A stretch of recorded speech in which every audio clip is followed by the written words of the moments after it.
Purifie-nous, Seigneur. Lave nos robes, Seigneur bien-aimé, par ta parole. Nous nous abandonnons entre tes mains. Encore une fois, commence et termine avec nous. Ô Père, que l'honneur et la gloire te soient rendus, car nous prions ici avec foi, dans le nom puissant du Seigneur et Sauveur Jésus-Christ, notre unique et seul Dieu. Amen.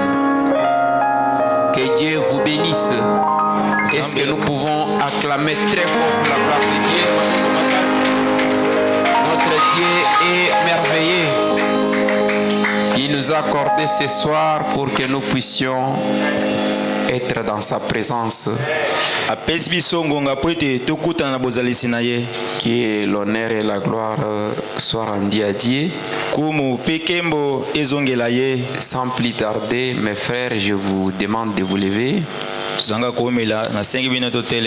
On peut nous balancer Genèse, notre écriture que nous avons toujours lue. Genèse 3, ok. Nous lisons au nom du Seigneur Jésus-Christ, c'est Genèse 3, 6. Nous allons lire que ça, après nous allons ajouter Jean 1, 9. La femme vit que l'arbre était bon à manger.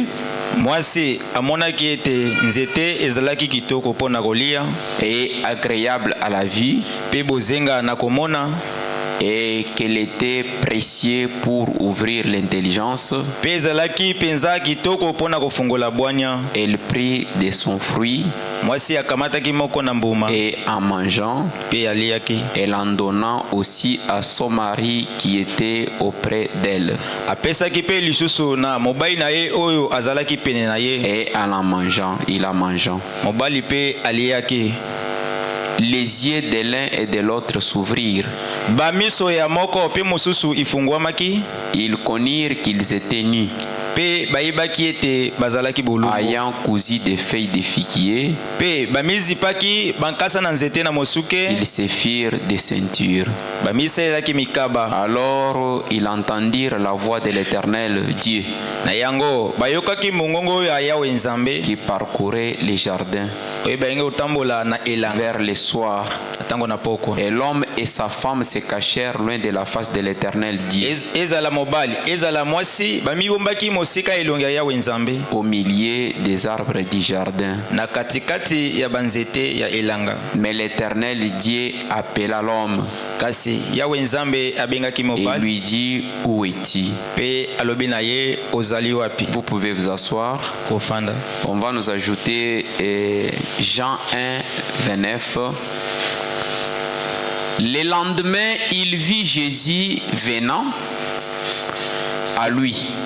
Lobi elekaki bamonaki Yesu koya amonaki Yesu koya epai na ye. Là il s'agit de Jean Baptiste. Wana elobi na tina Yohane Mobatisi. Et il dit pe alobi, voici l'agneau de Dieu qui ôte les péchés du monde. Tala pate na Nzambe oyo azali kolongola masumu na mokili. 30, vous pouvez ajouter 30. C'est de lui dont j'ai dit, après moi vient un homme. Ezalinde natina na ye nde na lobaki ete na sima na ngai moto moko akoya qui m'a précédé, oyo akoleka liboso, car il était avant moi. Pwete ye azalaka liboso nga nazala. On peut encore dire un mot de prière. Seigneur Jésus, merci pour cette parole que nous venons de lire. Père, toi tu es 3 fois saint. Nous sommes venus ici pour se ressembler à cette parole, parce que cette parole est sainte. Pardonne nos péchés, nos erreurs. Nous ne sommes même pas dignes de se tenir devant ton peuple et lire ces écritures saintes. Mais par ta grâce et ton amour, Seigneur, nous sommes là. Où est nous, Seigneur? Où est mon frère qui interprète? Où est ma sœur et mon frère qui nous écoutent, Seigneur?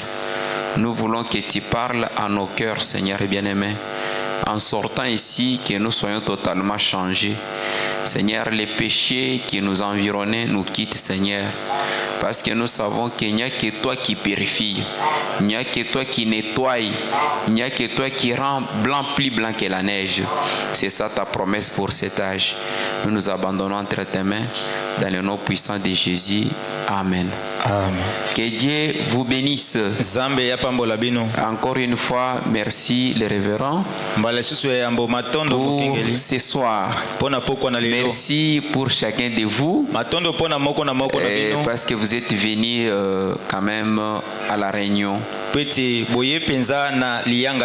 Le prophète dit que si vous allez dans une réunion de prière avec l'objectif que Dieu vous parle,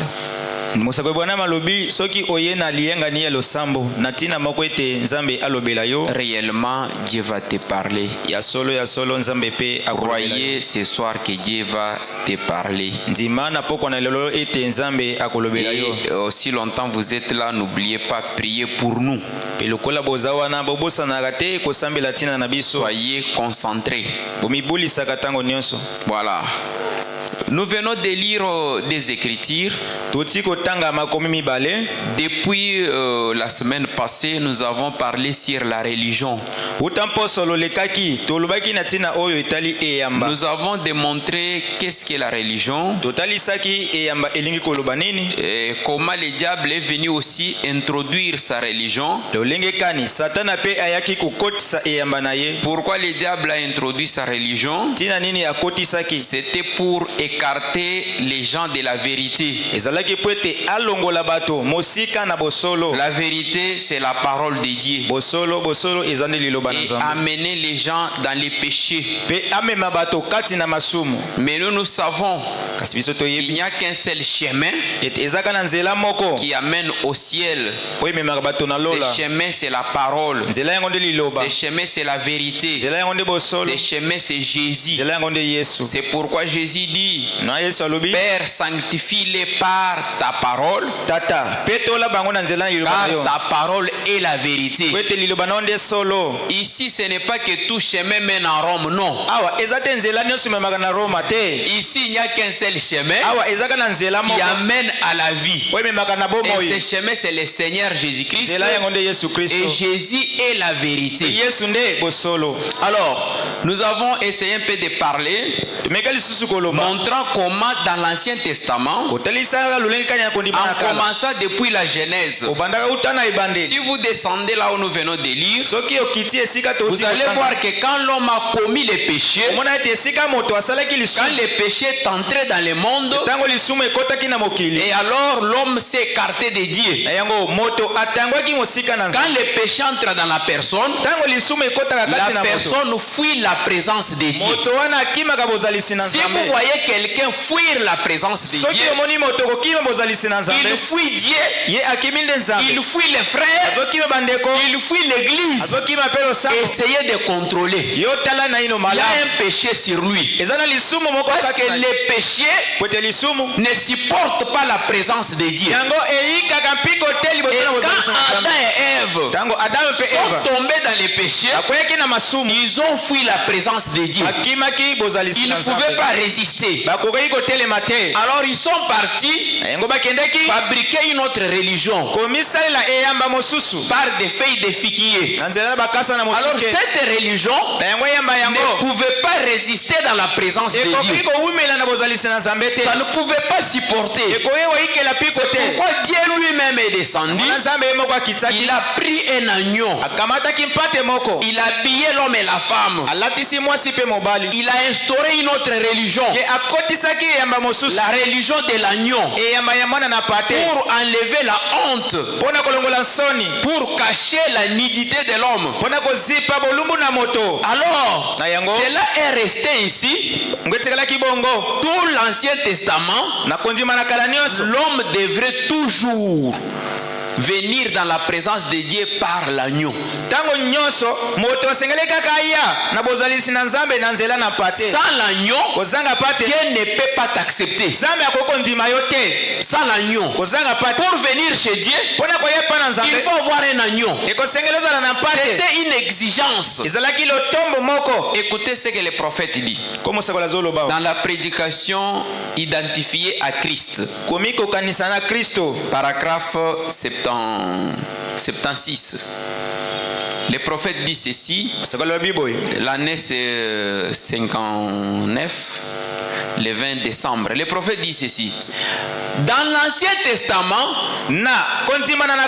lorsque un homme voulait s'identifier à la maison de Dieu,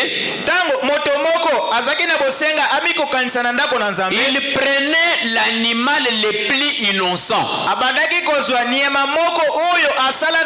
qu'il puisse trouver, un agneau. Il savait que l'agneau était quitte du péché.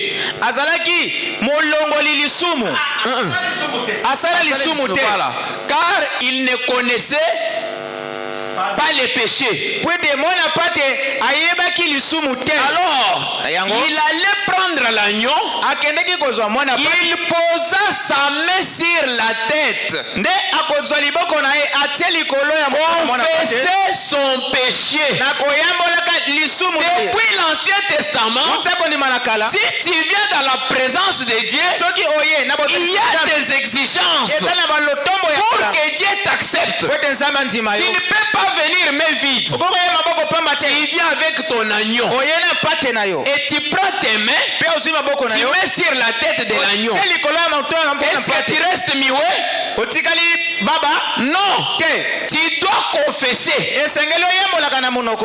son péché. Tu dois confesser tes péchés. C'est la même chose. Dieu ne change jamais. Il est le même hier, aujourd'hui, éternellement. Si dans l'Ancien Testament, l'homme venait avec l'agneau, il mettait la main sur la tête en confessant les péchés. La même chose aujourd'hui. Si tu es parti loin de Dieu, tu dois venir avec ton agneau. L'agneau aujourd'hui, ce n'est plus cet agneau physique. L'agneau, c'est Jésus, la parole. Tu viens sur base de la parole. Tu dois confesser les péchés. Oui. La parole exige la confession.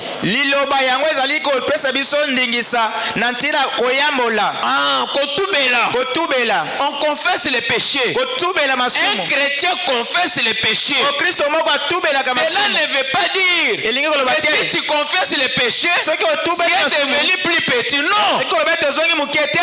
Un jour, frère Branham avait menti au téléphone. Quand il a menti au téléphone, on les cherchait par un inspecteur. Et le prophète est parti. On l'a appelé pour prier pour un enfant malade. Et quand on l'appelle au téléphone, frère Branham avait menti. Il était dans la maison. Il décroche le téléphone.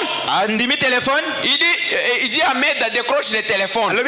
Il dit à ces messieurs, je ne suis pas là. Le prophète, l'homme le plus saint de l'âge. Et quand il a menti, il est parti derrière la maison pour accomplir son péché. C'est ce que les gens font. Tu es où? Je suis à Kasavubu. Alors qu'il dort dans la maison. Un mensonge. Chez Dieu, il n'y a pas un petit mensonge. Il n'y a pas un grand mensonge. Les mensonges restent les mensonges. Et la parole de Dieu dit, un menteur ne verra jamais Dieu. Continue à mentir, tu ne verras jamais Dieu. Un menteur. Et quand le prophète est sorti, Meda lui a dit, mais tu m'as fait mentir.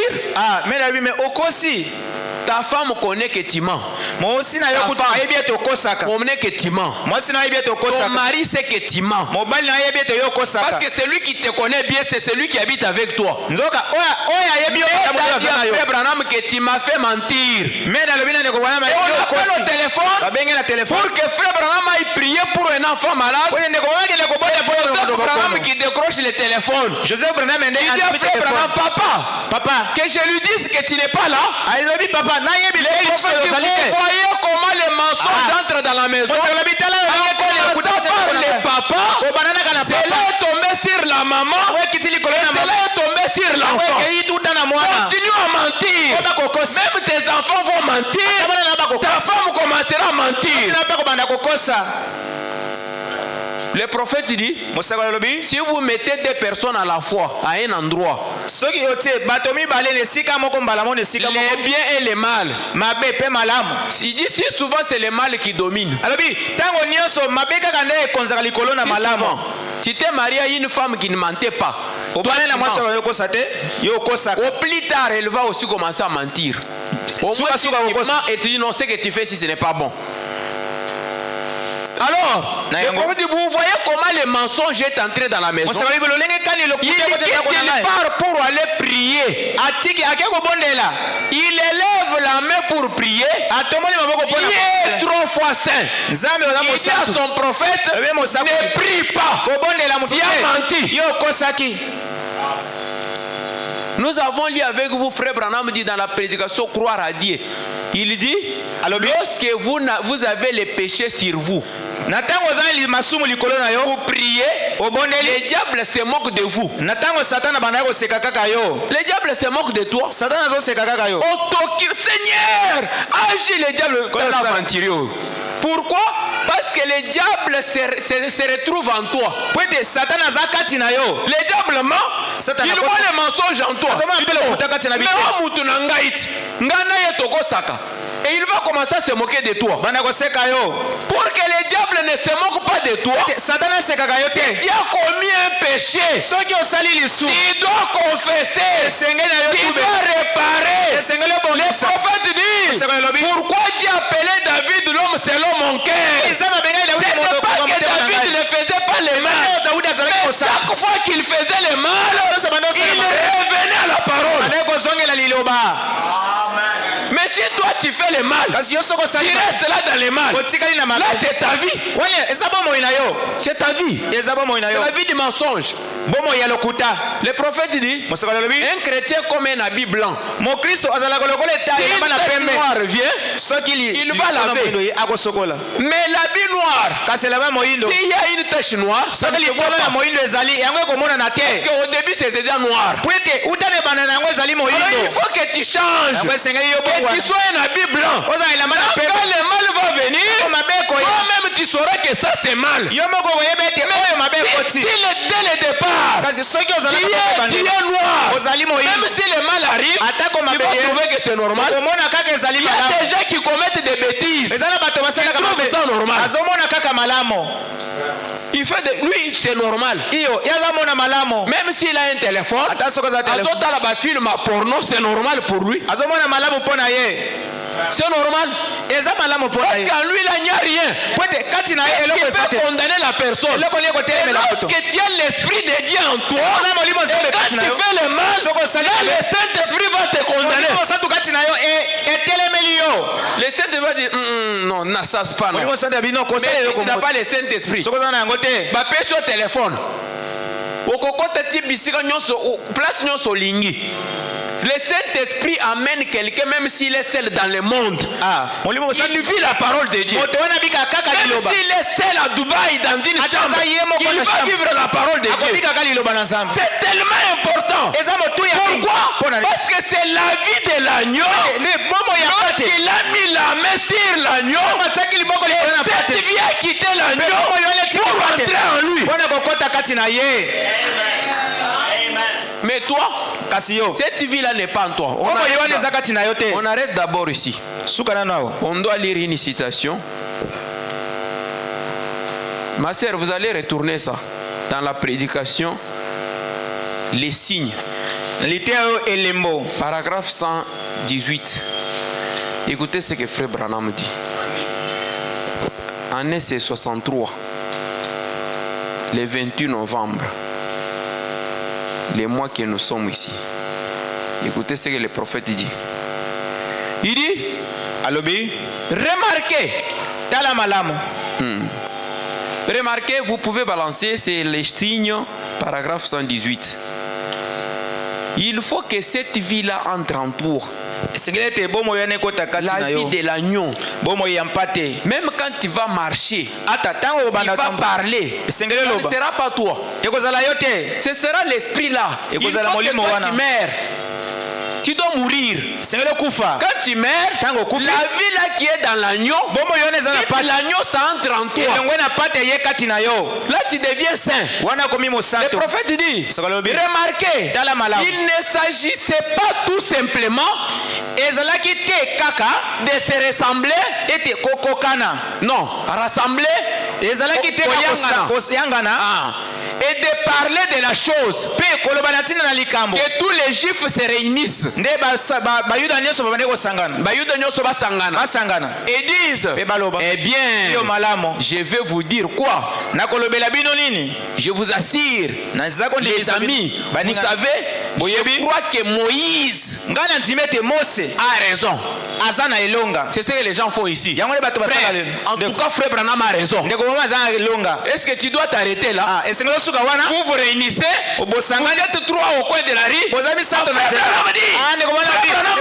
Les diables se moquent de toi. Est-ce que quand tu dis que frère Branham a dit c'est ça ce qui te sauve, c'est là ne te sauve pas? Écoutez ce que le prophète dit. Écoutez, nous voyons Dieu s'identifier à Moïse. Ce sont les juifs. Là-bas c'était les juifs, les croyants de Moïse, parce que Moïse était leur prophète. Mais nous, Malachie 4 a dit, souvenez-vous de la loi de Moïse. Notre Moïse s'appelle William Branham. Tu vas te réunir, frère Branham a dit, c'est ça. C'est ce qui va te sauver. Qui montre que tu as le Saint-Esprit. Même celui qui n'a pas le Saint-Esprit peut dire frère Branham a dit. Il peut même monter du haut de la chair. Frère Branham a dit. Est-ce que c'est ce qui prouve que tu as l'esprit de l'agneau en toi? Il dit, nous voyons cette colonne de feu. Frère, comment une colonne de feu? Mouton Moïse. Amen. Est-ce que c'est ce qui va te sauver? C'est ce qui prouve que tu es sauvé. Les Juifs disaient ça. Nous avons vu la colonne de feu. Nous savons que c'est passé. Nous connaissons toute l'identification que Dieu a donnée à Moïse. Allons-y ma sœur. Il dit c'est juste. Vous savez, il a dit que nous devons avoir les sang sur la porte. C'est ça ce que Moïse a dit. Ce n'est pas un problème que Moïse a la colonne de feu, non. Moïse, même s'il a la colonne de feu, tu as dit, mais qu'est-ce que Moïse dit? Moïse dit que tu dois voir les signes du sang. C'est une exigence. Et vous savez, après tout, je crois que je suis pratiquement comme quiconque. Je suis un véritable juif. Pour l'alliance. C'est ce que les gens disent. Frère, biso tozaba na Malachie 4. Moi na Malachie 4 on un vrai viveur ya 20. Oh ya ba pourcentage ya makasi na alcool on a melaka ngo. Apesa on a ba combo. Un vrai buveur. Mais quand l'ange est venu, il a dit ne filme pas. Ne filme pas ton corps. Ne prends pas la boisson alcoolisée. Condition. Cela n'est pas simplement pour frère Branham, mais pour chaque croyant du message. Ne filme pas. Ne vois pas. Ne filme pas ton corps. C'est ce que je crois. Toi, yo, bayebi yo simba kabana basi abapaye na mabele yo. Païen, au pagano. Et tu viens ici, amener la froideur dans l'église. Samedi, tu as joué avec des païens, tu viens ici. Samedi, je ne suis pas un chrétien. Non.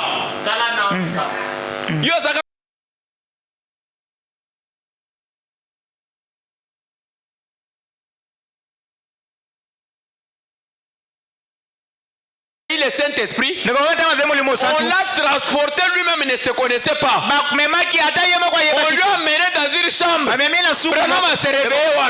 Il dit, un homme noir me posait la question. As-tu déjà reçu le Saint-Esprit? Depuis que tu as crié, Saint-Esprit, on ne vient pas au monde avec le Saint-Esprit. On vient enfant de Dieu, mais le Saint-Esprit on reçoit. Les apôtres attendaient le Saint-Esprit. Ils ont reçu. Frère Branham, quand il est venu, messager de l'âge, il lui dit non, tu dois croiser les pentecôtistes. Asali teti. Nzamba bomi mwasi na ye. Asali teti babomi mwana na ye Sharon Rose. Yo kende pa ba pentecôtiste. Tu dois prendre l'onction et le Saint-Esprit chez les pentecôtistes. Mais yo te tobotamana Saint-Esprit. Okosio botamana Saint-Esprit te. Tu dois jeûner, tu dois prier, tu dois chercher le Saint-Esprit. Oh frère, tobotamana Saint-Esprit frère. Okosio botamana Saint-Esprit te. Ozana masumu. Un croyant qui n'a jamais senti l'onction. Ah, mon Christ, pas yo kana le paquete. On a besoin yemba banzembo bazo tutu kana molimo. Yo, Dieu est esprit. Zama za molimo. Comment toi tu adores, tu ne reçois pas l'esprit? Tu es dans un autre monde. Tu es dans un monde de péché. Tu dois quitter ce monde pour rentrer dans le monde en haut. Le prophète dit, si tu n'as pas l'esprit de Dieu, tu es en bas. Mais celui qui a l'esprit de Dieu, il est en haut. Celui qui a l'esprit de Dieu, il est en haut. C'est celui qui veut dire que nous vivons dans les lieux célestes. Mais toi qui n'as pas l'esprit de Dieu, il vit dans les lieux plus bas. Le prophète dit, celui qui n'a pas le Saint-Esprit, il est plus bas qu'un animal.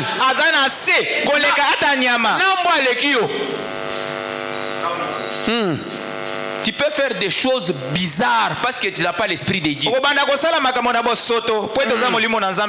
Non, voyez, nous sommes là les croyants. Les prophètes disent, les Juifs disaient, ils étaient circoncis.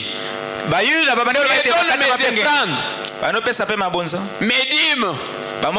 Offrande, c'est la parole de Dieu. La dîme, c'est la parole de Dieu. Dans l'assemblée, même les sacrifices, même les sacrificateurs, je prends les dîners avec lui.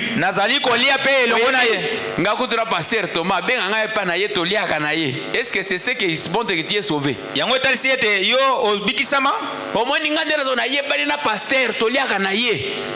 C'est ce qui montre que tu es sauvé. Je prends les dîners avec lui. Je suis vraiment comme vous autres. Ce n'est pas ce qui s'est passé. Avancez. Il dit, nous ne devons pas nous réunir pour parler du message. Nous devons nous réunir pour entrer dans le message. Et le message, c'est Christ. Il est la parole. C'est juste. Nous devons entrer dans le message.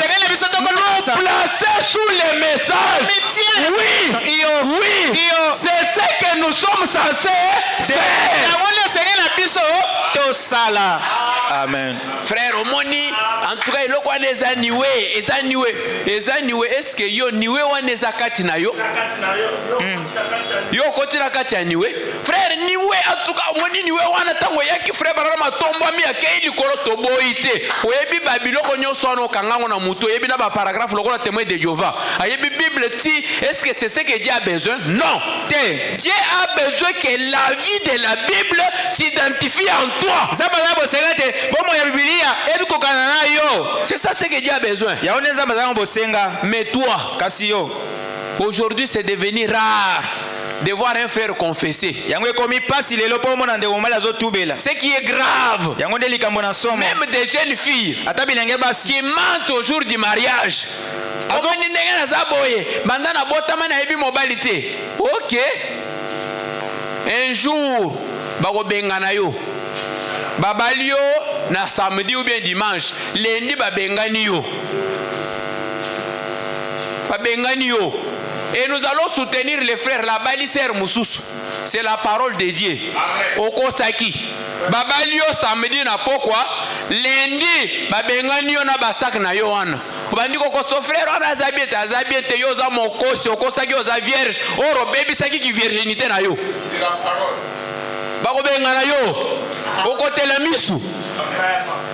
Continue à vivre bizarre bakoseka yo.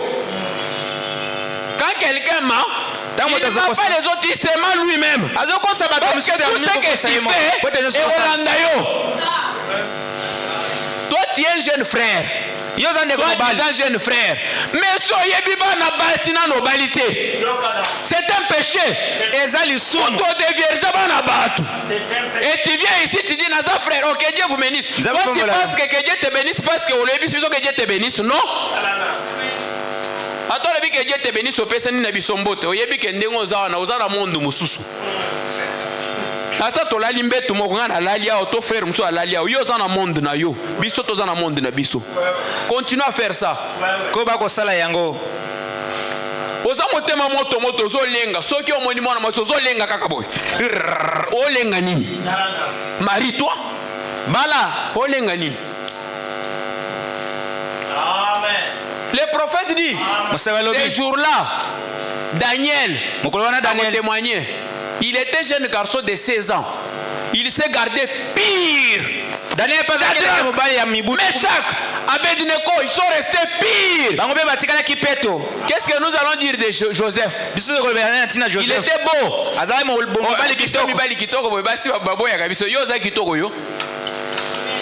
Joseph. La Bible témoigne qu'il était beau. Mais voici à Potiphar à l'andier. À cause de la parole, je ne peux jamais suivre mon corps. Il acceptait d'aller même dans la prison. Frère, pas ce pessinga imna t'habiter. Ok, aux autres t'habines des autres c'est comme ça pécheur. Mon somme qui païen. Tu n'as pas le Saint-Esprit. Païen. Mon pagano. Amen. Si tu vois une fille, il faut ça le moins effort. Après, il y a ça. Petit bien, petit taille vanda, païen. Mon frère Branham voyait comme ça. Il tournait le regard vers la croix qui était dans la voiture. Il dit, oh miséricorde, ce monde est dans les péchés. Et toi, ça devient la joie pour toi. Et c'est pénitentieux.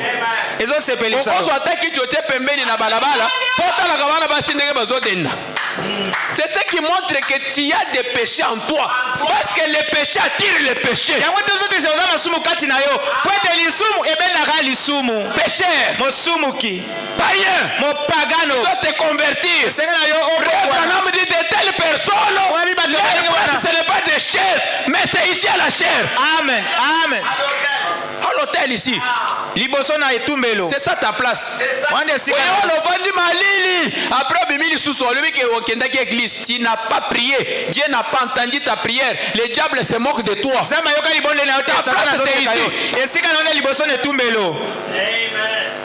Ta place c'est ici. Ta place c'est ici. Menteur, tu te connais en toi. Mais tu te réjouis simplement. Un message. Tu n'es pas encore devenu croyant du message. Le prophète dit, pour devenir croyant, c'est lorsque l'Esprit de Dieu entre en toi. Et tu commences à vivre. Regardez nos pères de la Pentecôte. Regardez Paul. Paul a tué. Paul a bomaki.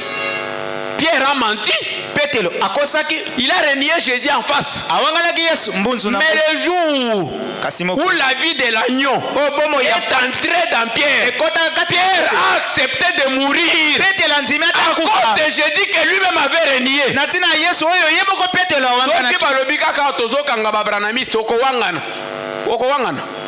Non, eza papa na biso mutu azali komemanga kuna nga kutu na yesambela na Branham te okowangana yo okowangana yo okobaka photo na full okowangana ngo et ça va se faire. Mais ça va se faire. Vous voyez déjà l'église catholique monte en puissance. Ça va se faire. On ne va pas suivre des chrétiens, mais on va suivre les chrétiens croyants du message. Ce n'est pas les chrétiens. Parce que quand le monde chie ces chrétiens, les chrétiens sont des catholiques. Ce sont eux qui se sont appropriés le nom du christianisme. Parce que nous croyons le message de Branham. Ils se sont appropriés le nom du christianisme. Maintenant, toi, si cette vie de l'agneau n'est pas en toi, frère, on message. Ebele bawanga na déjà message. Azotanga na université azana ba jipe mibale. Na ndako azana jipe hao. Soki azoke na université azana jipe hao. Alobi omoni soki nazana suki ya naturel oyo bakoyeba ke naza mutu Abraham na tia ba meshe tia na tina mukongo tia awa. Meshe wana suki ya nini ya ba indien. Po basala ka sacrifice na banzambe na bango. Est-ce que c'était chevé? C'était chevé? Mais je sais une chose. Les prophètes disent reste naturel. Range ta beauté comme tu veux, mais reste naturel. Mais yo yakawa. Au moins naturel en weza bien te. Il faut na luka moi brillant moko boye. Au moins mikolo kutumbe bozoka ukanga mingi. Na tia moi brillant moko boye. Pécheur. Le prophète dit que c'est la religion de Jézabel. C'est Jézabel qui a mené des maquillages. Notre religion ne croit pas au maquillage. Saint et l'éternel. Tu as besoin que les gens t'admirent ou bien que le ciel t'admire. Tu as besoin que les hommes t'acclament ou bien que le ciel t'acclame. Ne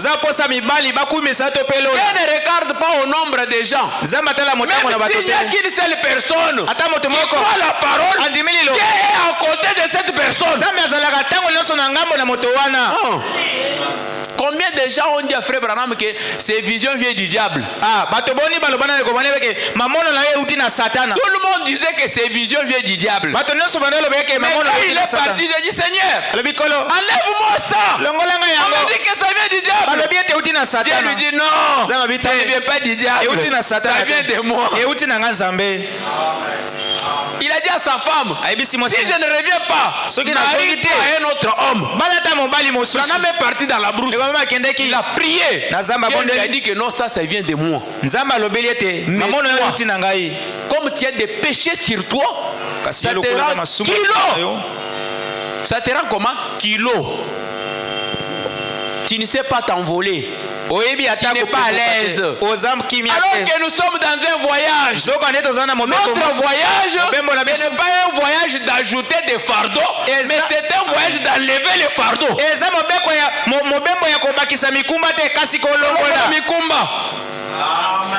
Biso toza pona kolongola mikumba. Na ye na yo ki parole na longoli mukumba. Mais yo yawa ozongi okangisi batu binemi. Kozana batu musoso lolaka na bango te. Même des païens, balobite ko kangisa païen ennemi po aza païen. Non. Et rechercher la paix et la sanctification avec tous. Luka kimia, paix. Jésus était là dans la même église avec Judas. Il n'a été. Il connaissait même que c'est celui qui va me trahir. Jésus. Yes. Il n'a pas fait ça. Maintenant quand l'homme venait, quel était ce qui était important? C'est ce que la vie là qui était en Jésus. Parce que quand Jésus était vivant, cette vie là ne pouvait pas entrer en nous. Non. Il fallait que Jésus meure. Quand il est mort, là, cette vie là a quitté Jésus pour entrer en nous. Nous pouvons revenir sur l'identification. Écoutez ce que le prophète dit. Oui, ma sœur, mettez l'identification là, 75, là où on lisait. Le prophète dit, il dit dans l'Ancien Testament, lorsqu'un homme voulait s'identifier à la maison de Dieu, il prenait un animal, les plus innocents. qui puisse trouver un agneau. Il savait que l'agneau était quitte. Car il connaissait.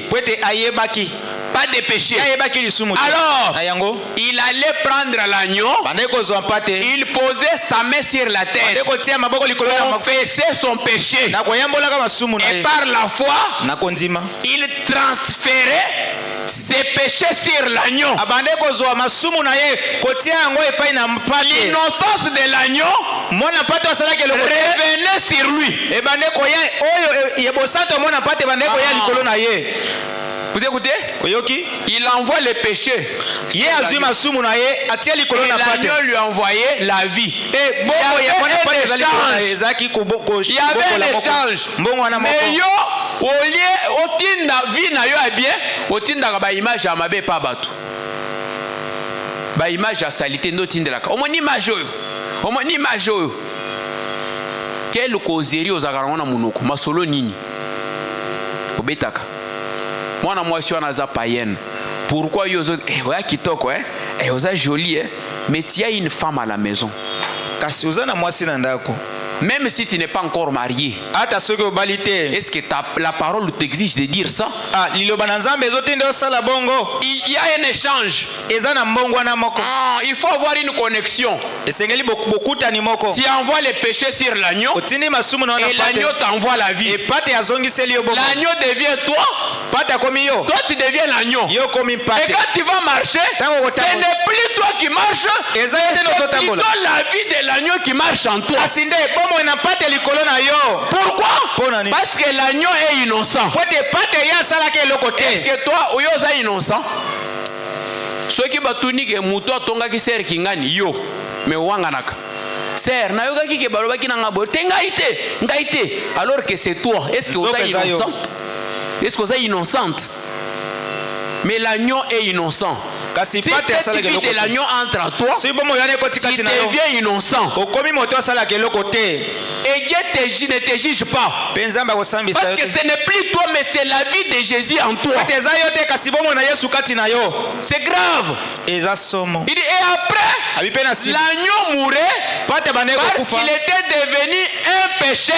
Et l'homme vivait par un acte de foi. L'obéissance à ce que Dieu avait dit. L'obéissance à ce que Dieu avait dit. Un autre point. On parle de l'obéissance. Frère Branham dit que c'est devenu rare dans les familles de trouver des femmes obéissantes à leur mari.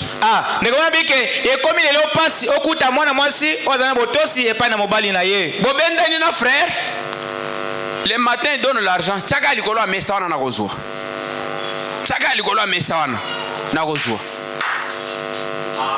C'est grave. Où est la vie chrétienne dans nos maisons, dans la famille?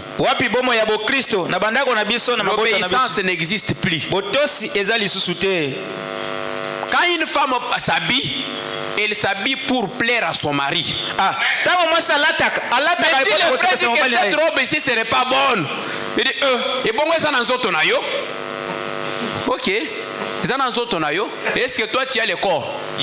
Parce que la Bible dit que la femme est le corps de l'homme. Toi tu as le corps? C'est grave. C'est grave des sœurs et des femmes qui se disent qu'ils ont le Saint-Esprit. Ba réponse ba pesa na kanandako. Na ba makambo ba salaka. C'est grave. C'est grave. Ici, c'est le lien du jugement de Dieu. Ça n'épargne personne. Moi-même, ça ne peut pas me parler. Même moi. Même si ça me frappe, je dois le dire. Parce que ici, ce n'est pas un endroit de faire des bêtises. Ici, on ne fait pas la comédie. C'est la vie de Dieu. Le prophète dit, moi, Branham, je préférerais mourir que vous mentir. Où est l'obéissance? Des fois, les papas et mamans, les enfants sont là. Et moi, hey, papa, vous chamaillez avec maman? Et maman dit, c'est grave. Des fois même les dimanches avant d'aller à l'église, et vous allez nous amener quoi ici? Nous avons besoin que ceux qui battent ou quelqu'un malade, on chante, la personne est guérie. Frère Branham dit que vous répondrez devant Dieu à cause de votre vie. Quelqu'un était venu malade, il est rentré avec la maladie parce que vous vivez une mauvaise vie. Oui. Quelqu'un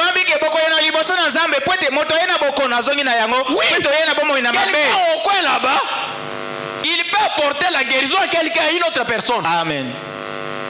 Mais yo, tellement que vous avez malili au mikoti, ça dit le péché devenir ta vie. C'est grave. On ne croit pas à la religion. Que Frère Branham a créé une religion qui peut permettre à quelqu'un de fumer. Non? Ce qui est grave. Tango mususu ozuna baki se pesa kabana basi ba avorter. Baba na basi na ba païenne. Après tu dis oh, ngana za bino bo kenda faire, ngana za mon message. Moi je suis Élie de Dieu. Et Élie de Dieu. Qu'est-ce qui prouve que vous êtes Élie de Dieu?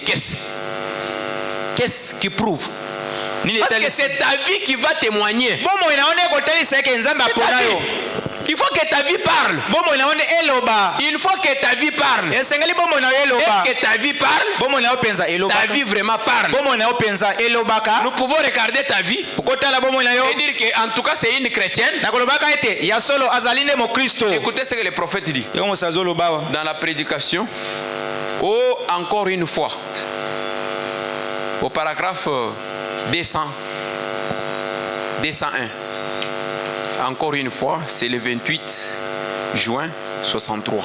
Écoutez ce que le prophète dit. Encore une fois. Il dit, nous avons des membres, mais ils sont faibles. Ah, vous êtes faibles, yo. Est-ce que vous avez 5 minutes? Mais au vent de la téléphone même 3 heures du temps. Le diable est tellement malin que a salelio ba giga a quitté ça en prix a salelio penani, comment on appelle ça, power oya libanga wana ata kura ezate yo wana na molili ata ngunyazo soyo. Quelqu'un peut entrer dans le téléphone à niveau que ngunyazo soya zoyo kate. C'est grave. C'est grave. Et le diable est venu par les moyens de téléphone couper même la communion avec les gens avec qui tu habites dans la maison. C'est ce qui te rend froid. Tu ne peux même pas transmettre la vie à quelqu'un. Quel genre de chrétien? Quel genre de chrétien? Et tu t'appelles chrétien? Et tu dis que tu es là. Oh. Le prophète dit, nous avons des membres, mais ils sont faibles. Ils aiment les choses du monde. Puisqu'ils aiment les choses, dites non. Jetez un coup d'œil sur les églises. Et voyez, ne cherchez pas à nier cela. Vos actes sont plus éloquents. Vos actes, misala na bino, sont plus éloquents. Et vos paroles, frère, je suis frère. Je suis frère. Comme quelqu'un là qui disait à son pasteur, non pasteur, mais ba croyant oyo ateika mbala moko. Ba benga pasteur. Ah yo pour nini? Ote ba liko respecter ngaite. Oh, frère Branham on l'appelait d'ailleurs frère Branham. Ndeko bane bando benga ye moko ndeko Branham. La moko obabenga pasteur. Oh non, babenga pasteur. OK, olingi to bengo pasteur to bengio. On l'a vu simplement pasteur on a molili. Na une femme païenne. Na masi moko mo pagano. Na ko la simbaye. Peut-être oui, Esaïe, to Esaïe. Oh, pasteur. Aza Ferron. Pasteur, bonsoir. Pasteur même ici. Ah, pasteur, oui. Un chrétien partout. Mon Christ, même dans la toilette, il est chrétien. Yo ni ababengo pasteur kana église okoma ka frère ka soki o mokomi pembeni yao. Après ozu muto tena lipeka boyo okomi seria lukuta. Païen, mo pagano. Tu deviens chrétien ici. Tu es froid. Malili. Parce que tes actes parlent plus haut que tes paroles. Écoutez question-réponse. Paragraphe 94, question-réponse. 27 mai 62. Écoutez ce que le prophète dit. Question-réponse. C'est la tradition de Shekinah. Question-réponse. Écoutez ce que Fébram dit. Fébram dit, et vous êtes morts parce que vous aimez les choses du monde. Et tant que vous aimez encore les choses, vous aimez encore le monde, peu importe vous confessez être ici en haut, vous n'êtes encore là en bas. Osa bébé, osa frère, osa confesser, je suis en haut, je suis frère. Osa en bas, osa bébé, osa petit spirituel. Même si tu dis non, je suis frère. Oh frère, mon nom est Ozo miko sayo moko. Le prophète dit, le diable fait croire aux gens qu'ils sont chrétiens alors qu'ils ne le sont pas. Parce que le christianisme, ce n'est pas un slogan. Le christianisme, c'est une réflexion de la vie de Jésus dans un être humain. Amen. Vous devenez un miroir. Quand Dieu regarde le miroir, il te voit lui-même dans ce miroir. Quand Dieu regarde frère Branham, Dieu se voyait lui-même dans frère Branham. C'est pourquoi la Bible dit, les fils ne peuvent rien faire. Ce que voit le père faire. Le père fait la parole. Ce que toi tu fais c'est la parole. Ce que toi tu fais c'est la parole. Combien de temps tu prends devant la télévision et les films? Batango boni ozwaka na télévision. Zi magique. Frère Branham dit, il dit, ne regardez pas de love story. Quoi love story. Love story, ça dit masolo ya bolingo. Nde yango lingaka siko frère ayebi soko maloba o baloba kana ba film wana ba série wana. Soki frère alobi yango te ayebi ko ba bolingo te. Nani alakisa yo kezala maloba bolingo abien na ya mabe. Film wana muto elakisi yo. C'est-à-dire tu commences à apprendre des choses de films. Vous demandez simplement ici, sœur nini oya sa tanga brochure à mobimba. Sœur, atanga brochure mobimba moko.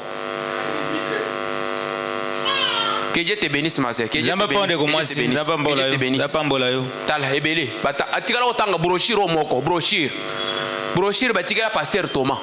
Atangela ka bango. Mais ici, c'est chacun qui vient devant l'ange. Il prend les livres. Chacun doit croiser l'ange pour manger les livres. Ce n'est pas simplement une seule personne. Vous êtes dans l'obligation de lire. Nani asiatala 10 séries yazi magique. Soyez sincères. 10 séries yazi magique. Nani asiatala série mobimba yazi magique. Ata oboye te voix ozal mutu alukuta. Ce que la kisi musapite. Amen. Nani asiatala yazi magique. Série ata moko mobimba. Maman grâce tombola musapi bien. Awa makambo ya kisheri eza te. Ici c'est la parole. La parole ou rien. Liloba tope et le côté.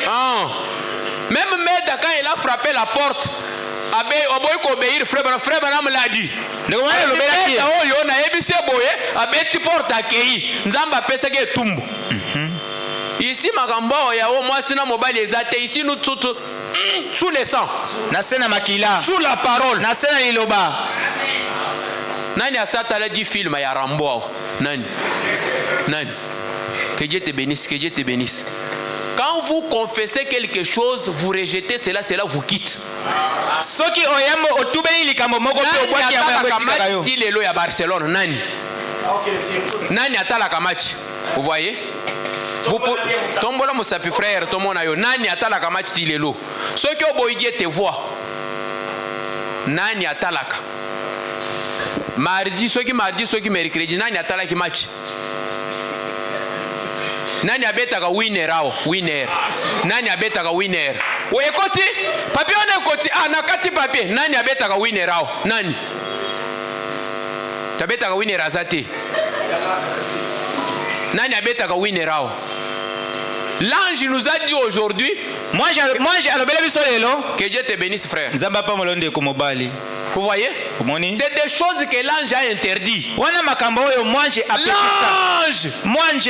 aujourd'hui, il s'est incarné dans un humain. Vous ne pouvez pas jouer au jeu d'argent.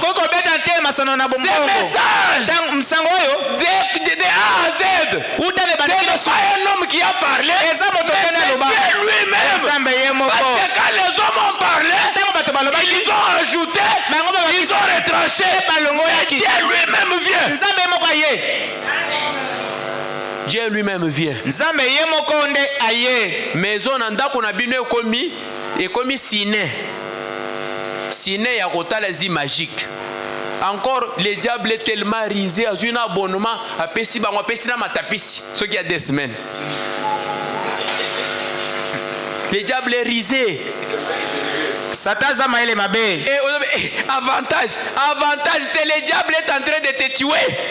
Frère Branham dit, il y avait dans un poulailler.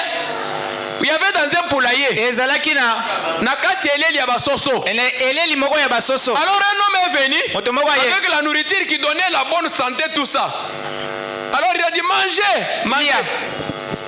Il y a un petit coq qui s'est levé. Il a dit, Cocorico, j'ai appris qu'on marchait basoso ba matitalo. Ceux qui tolie biloko tokoya minene bakoteka biso. Tolie ngote. Oh, bamso yo, ngai nazolia na ye munene. Ser, ko pakola biloko te, bapakanu bakolanda yo. Kolia biloko te okoya munene, bakoteka yo na talo. Basoso ba matitalo na wenze. Et le petit coq l'a dit, Yangangi, ne mangez pas. Boliate. Vous êtes Tolia. Ok. Bao baliaki wana balie baye minene soso ye wana zotambula. Tango muto kolo basoso ayelebi, duelanga basoso sa minene okendo teka bango. Bakoteka yo. Bakoteka yo bakodame na bonne année. Ne mangez pas la nourriture qui ne vient pas de Dieu. Dieu nous a donné la nourriture au temps convenable. C'est le message. Ce que nous avons, la nourriture que nous avons, frère, le message est la vérité. Quand Branham est parti au-delà du temps, il a vu une femme qui est venue. Oh, notre précieux frère. Est-ce que tu me connais? Je dis, je ne te connais pas. Dis-moi, j'avais 80 ans quand j'ai écrit à ton message. Elle était devenue une jeune fille. Si tu manges ce message, il y a une place au-delà du rideau de temps. Il y a une place au-delà du temps. Et ce n'est pas loin. C'est tout près de toi. Dans une minute, dans une seconde, c'est une bombe secrète ici. Amen. Si tu y es, dans cette parole, tu entres. Ce n'est pas loin de toi. C'est tout proche. Mais Dieu te demande une chose. Le prophète dit, le ciel ne commence pas au ciel. Mais le ciel commence sur la terre. C'est ici que nous sommes au ciel. Le ciel, c'est une atmosphère. Il y a des gens qui sont au ciel ici. Les autres sont en enfer. Le ciel, c'est une dimension. Le prophète dit, lorsqu'on fait la fusée, avant que les gens là montent dans la ligne, ils ont une cabine là où ils entrent, ils ont l'atmosphère de la ligne en étant sur la terre. C'est ça ce que nous sommes. Tozo vivre déjà enlèvement wana mokili. Mais yo continuer na yo ko sala ba bêtise, enlèvement est alioté. Est alioté. Ozo miko sapamba, on seront enlevés. Oh, enlevé ko tout pamba na molimo yo. Nano sambelela mutu te abiki mutu. Frère Branham dit que la guérison divine, c'est le signe de la foi. Amen. Amen. De la résurrection que Dieu vous bénisse.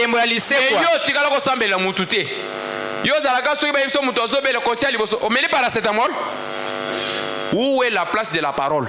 Wapi esika liloba? Où est la place de la parole? Wapi esika na liloba? Vous voyez, quand l'ange est descendu, oui, c'est bien. Où est la vie de cet ange en toi? Wapi bomo ya mwanje yango likolo na yo? Ce n'est pas que je dois abandonner de regarder les matchs par force, non. Je retourne à genoux.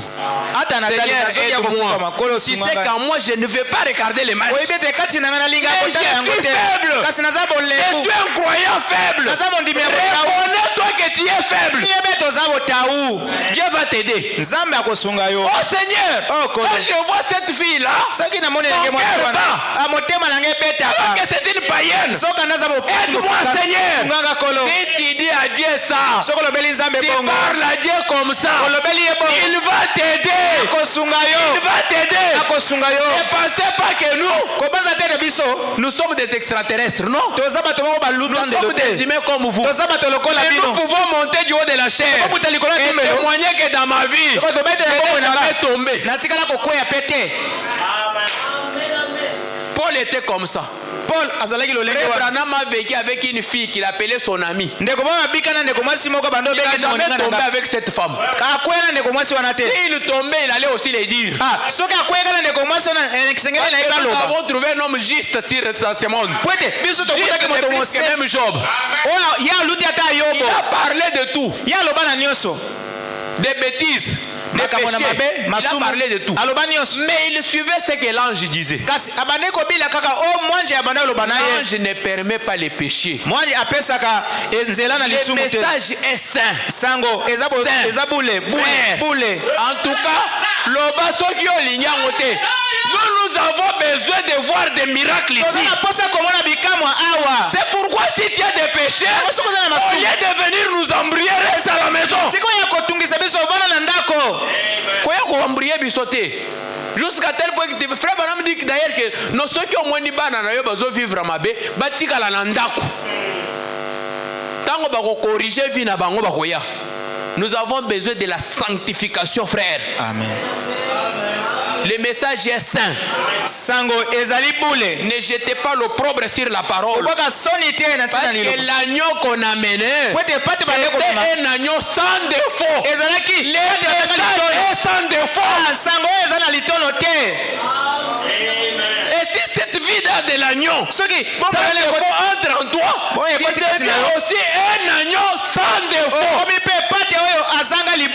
Oh tes frères, l'agneau c'est simplement Jésus. Oh, c'est simplement Jésus qui est l'agneau. Jésus est l'agneau. Je crois. Mais si je dis que frère Branham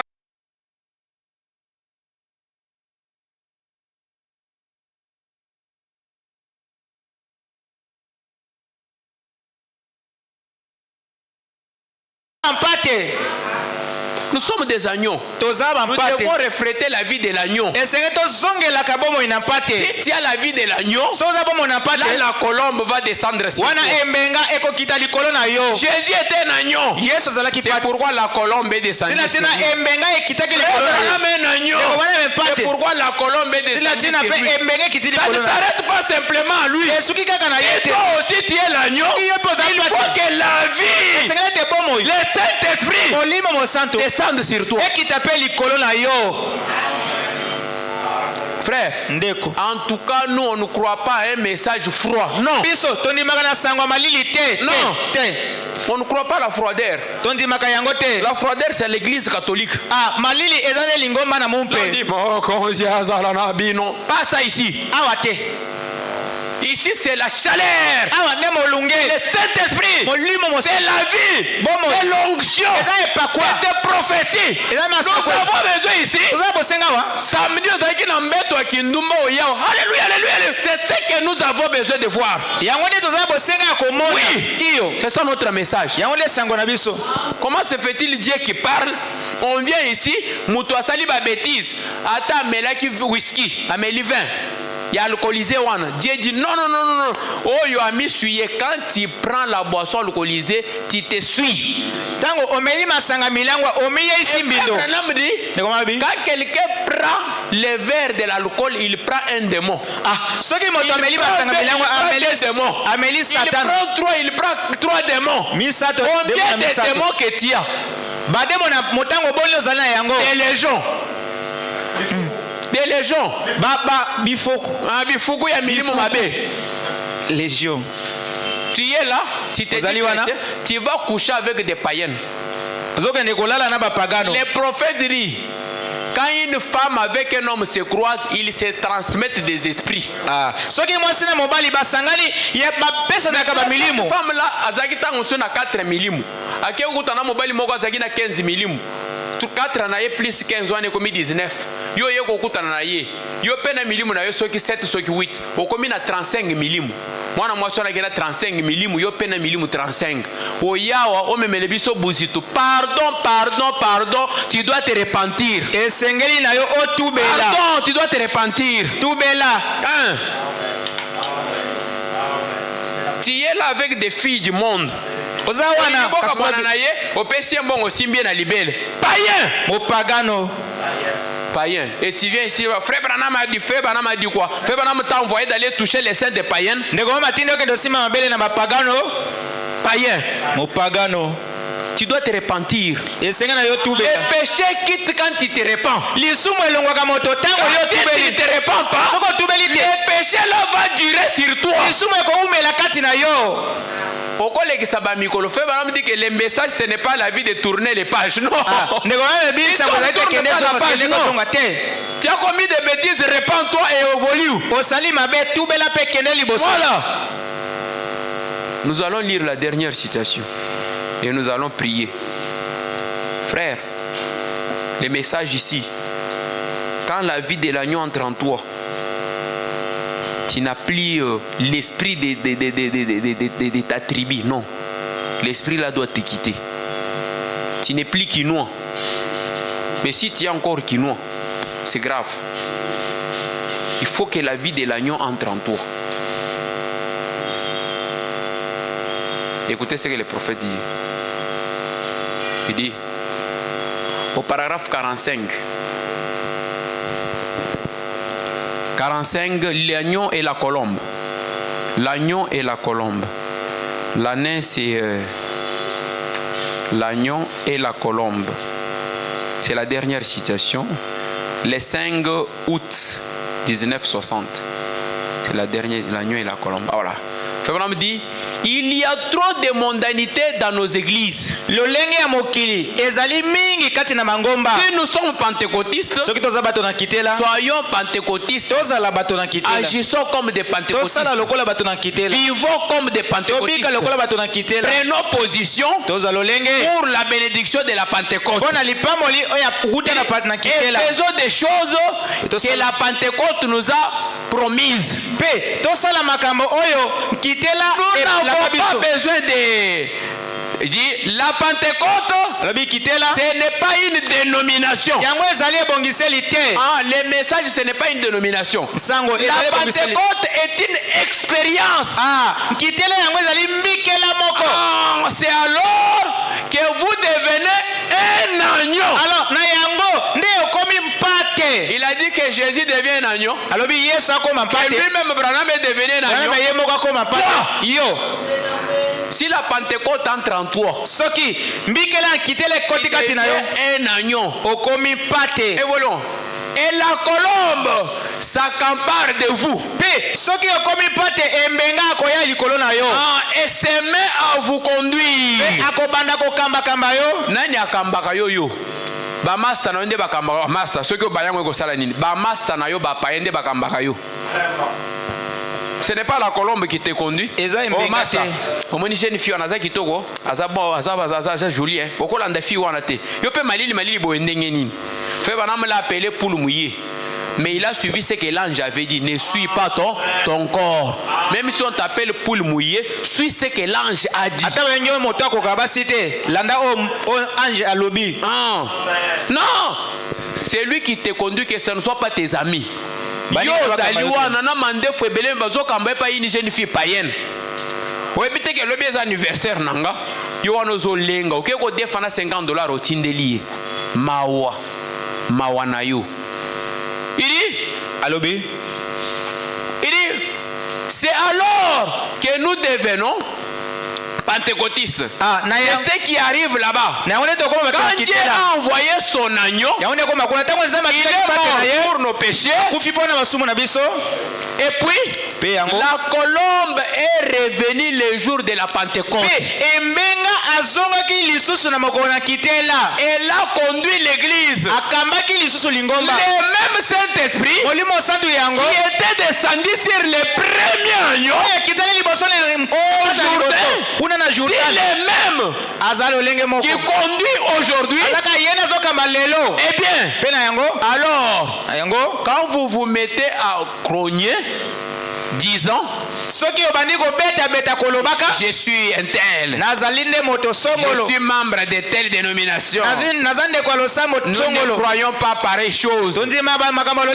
Comment alors le doux Saint-Esprit va-t-il vous nourrir? Comment le Saint-Esprit va-t-il vous nourrir,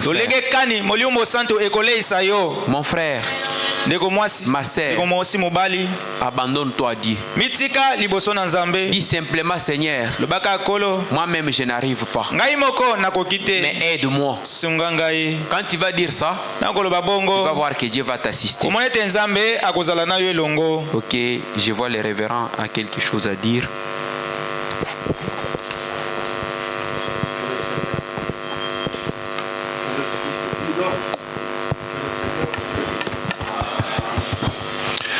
Je voulais vous dire que je suis à 100% ou à 1000% avec le prédicateur.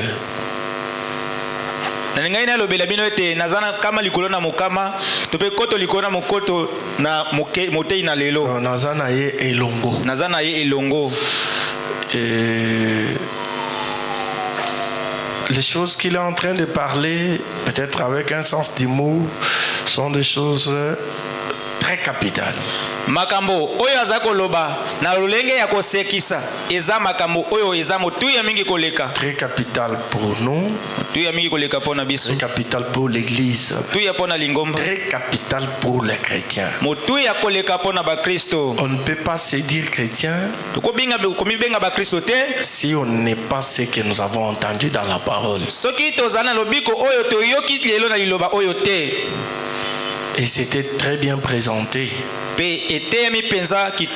J'ai voulu qu'il l'aborde dans ce sens. Et le Saint-Esprit l'a vraiment conduit et m'a satisfait. Si c'était moi qui prêchais les mêmes choses, je ne les dirais pas dans les termes où il les dit. Je pouvais manquer des paroles ou des exemples. Parce que réellement, je suis un homme enfermé que je ne connais pas tellement ce qui se passe dehors. Je le disais à mon épouse. Et pourtant, vous êtes dans des réalités autres que je ne connais pas. C'est dans quoi vous vivez tous les jours. Mais le frère n'est pas enfermé comme moi. Dès que je sors, je suis dans ma voiture. Dès que je ne suis pas dans des milieux publics, il travaille en dehors et il connaît un peu des réalités.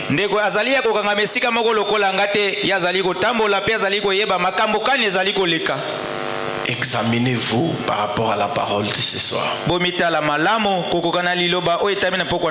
Ce qui a été prêché, c'est la voie du salut.